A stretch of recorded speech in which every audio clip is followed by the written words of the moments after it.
turn 9. Here comes Rossi on the brakes. This is Rossi's favourite overtaking point on the Grand Prix calendar, brilliantly up the inside of Marquez. Marquez says take it straight back at turn number 10. Will Rossi cut back to the inside at turn number 11? You bet he will. Rossi up the inside. This is unbelievable action. Big moment for Rossi on the front, and he lost the front of that Yamaha. Left foot off the footrest. Marquez back through.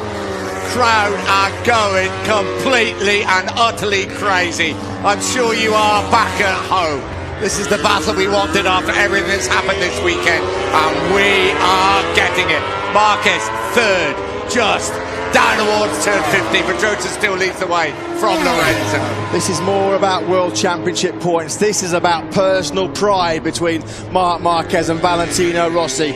This is a raging battle for third place. While these two are having this unbelievable dogfight for third, this is giving Dani Pedrosa and Jorge Lorenzo the perfect chance to break away. In fact, that gap now between Lorenzo and Marquez, it's up to over 2 seconds. Pedrosa and Lorenzo lapping in the low 2:01s. Marquez and Rossi in the low 2:02s. While they're having this fight, they're a second slower than the two in front. This was how close it got. Oh, Rossi was leaning on Marquez up through that turn 10. You are not going to get any closer between two of the fastest men in the world, two of the biggest rivals now in the world.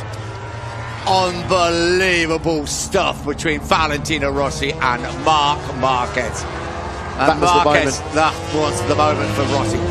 We're back to live, and Rossi gained right on the rear wheel of the Honda. Pedrosa has that big advantage at the front from Lorenzo. First and second one. Big advantage is 7/10 of a second. We ride with Marquez. Rossi is coming once again. Rossi lines him up. Here comes Valentino Rossi, and he's moved back into third place. Brilliant by Rossi. He almost took Marquez's knee. Rossi's foot off the foot peg yet again. I think Rossi's saying, like, don't let's have this tussle. We've got the pace to catch up with Jorge Lorenzo. This is turning out to be one of the scraps of the century. Well, Marquez is saying back to him, you should have said all those things on Thursday night if you didn't want to scrap like this, old chap. Well, we said it was personal off the track. It is definitely personal on the track now. Valentino Rossi, he knows while he's having this great fight with Marquez, Jorge Lorenzo's clearing off to a relatively comfortable second place.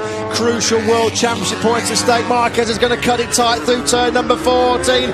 Rossi can't grab the inside line. Marquez back into third place. There was 52 overtakes last weekend between the top four. How many overtakes have we already seen in the first 6 laps between Marquez and Valentino Rossi in this dramatic Malaysian Grand Prix? It makes the Rossi-Max Biaggi fights look like a vicar's tea party, because this is war between two guys that have fallen out big time.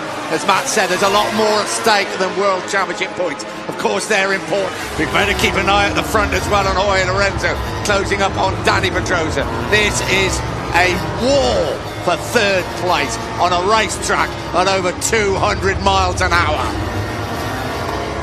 Pick a fight with Marquez at your peril. That's what Valentino Rossi did in the pre-event press conference. Some of the harshest comments we've ever heard from the 9 times world champion aimed at Marquez. No way through for Rossi this time, up at turn number 4. Jorge Lorenzo now is 2.7 seconds clear of this battle. Lorenzo still trying to put pressure on Dani Pedrosa, who's still leading by 0.6 of a second through 5. Back with this epic, this intriguing, this exhilarating battle between Marquez and Rossi.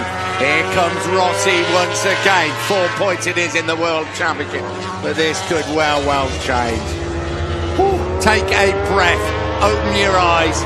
This is the battle of the season. This is personal. Pedrosa and Lorenzo. Here comes Rossi on the brakes again. Even Valentino Rossi, and he runs it a little bit wide. Even Rossi couldn't get up the inside of Marquez, but he closes once again as they come through the first turn 10. And Rossi gets up the inside, and Rossi is back into third place. What can Marquez do? Side by side they come. Oh, Marquez thought about riding around the outside of Rossi at turn 12, brave in the extreme. That would have been. He rides around the outside of him at turn 13 instead. He absolutely mugs Rossi on the outside. Rossi looks really close. Marquez has gone. Rossi was. Well, you've got to say, Valentino Rossi looks over his left shoulder. He slowed right down in turn number 14. There was contact between Marquez, a shake of the head from Marquez, and you feel with some justification. Oh, wow. going to be repercussions from that incident, I can promise you. Let's have a look at it again, Mark. Yeah, Marquez, well, he got pretty close there. Rossi had the line through 12, and then Marquez audaciously, brilliantly rode around the outside of Rossi through turn number 13. Now this isn't through turn 14, coming up to the back straight. Rossi was wide. Well, Valentino Rossi has run Marquez out to the edge of the track there. Marquez is coming back into the pits, as Nick quite rightly says. This race is only just one part of the story of the Malaysian Grand Prix. What is going to happen in race control after this race? Because this is not over by any stretch of the imagination. Dylan, put your tin hat on. He's coming back in. Yeah, I'm just down here trying to see the reaction. Obviously, the team fuming. Right, Marquez back in. Pedrosa Lorenzo Rossi. Marquez crosses out after an incident with Valentino Rossi and goes straight to the back.